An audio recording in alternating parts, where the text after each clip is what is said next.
about football. Here's a guy that's overcome 3 surgeries in his career, and great story, and an NFL camp, and will be a very good player. And we've known that for a while. So, we're hoping that a story like that emerges this camp.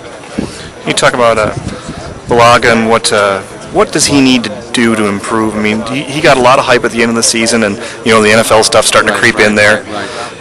Bryan would probably be the first one to tell you that he has work to do, and I think he'd break it down. He would logically probably break it down into several areas on the offensive side of the run game. He would identify some things. I think his effort has been good. His passion for the game has been unbelievable. He's a student of the game.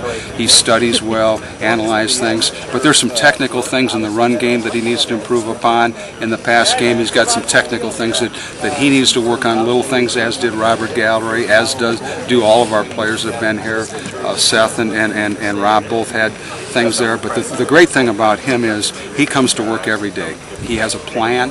He knows what he's going to do. He's self-motivated. He's a self-starter.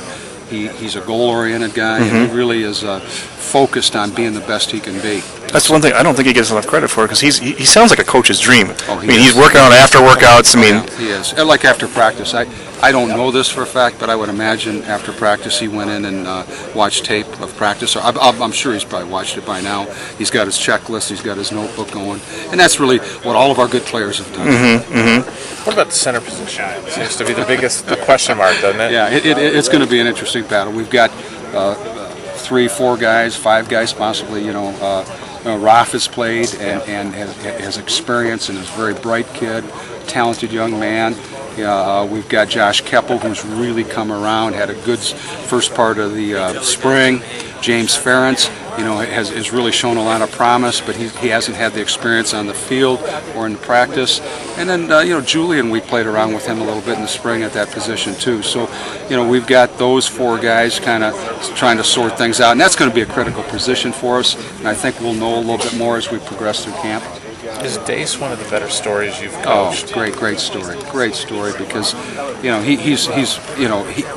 what he's had to overcome to get where he's at, it's just been remarkable, and it's a credit to him. It has nothing to do with anything here. It's his determination, his positive attitude, the way he's approached things.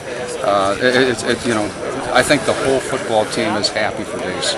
Can you talk about a couple of young guys, Zukovic, and I think is how you say his name, and Geddes, guys who jumped in, and Riley Reef? Okay, well, I'll just take them one at a time. Okay. Marcus Zukovic, I think Marcus has had a great summer from all indications from Chris and the strength staff.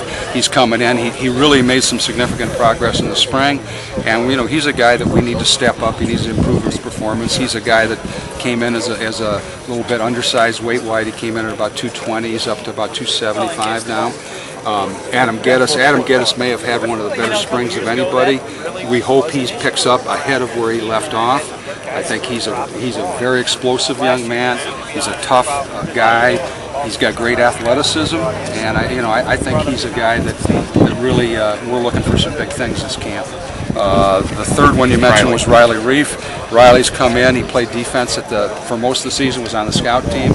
Late in the season, we've moved him to the offensive side, and he's really a talented guy. He's very competitive, very prideful guy, has a lot of toughness to him, and he's a guy that I think has got the size, he's got the demeanor and the attitude that we're looking for. And he's a guy that's hopefully will be competing for those positions. When you hear NFL and Bulaga's name, does it make you sweat? Or you laugh? Okay. No, does it? I tell you what, it's right now. Our main focus, as is Bryan's main focus, is Iowa football, and as important in that is he wants to be as good as he can be, and is driven to do that. He wants our football team to be as good as he can be. He wants to provide leadership for. What's with you? We don't we're lying. But anyhow, that's true. But I think he's focused on that. In terms of how do we feel, I think you don't want to put the cart before the horse. Right. Is that the right? Yeah, that's right. So That's what Coach Farron said too. Did he use the same? You're kidding. Actually, he said horse before cart. Oh, did he? Yeah, he screwed it up. You got it right. Okay, thank you. That will be the only thing. But it's just there's so much that goes into being a great player. There's so much work that you have to do to be at that level, and then you once you get to that point, you're scrutinized so much, and I think right now his focus and our focus is on the 2009 Iowa football team. So. Are you worried at all about the month of September?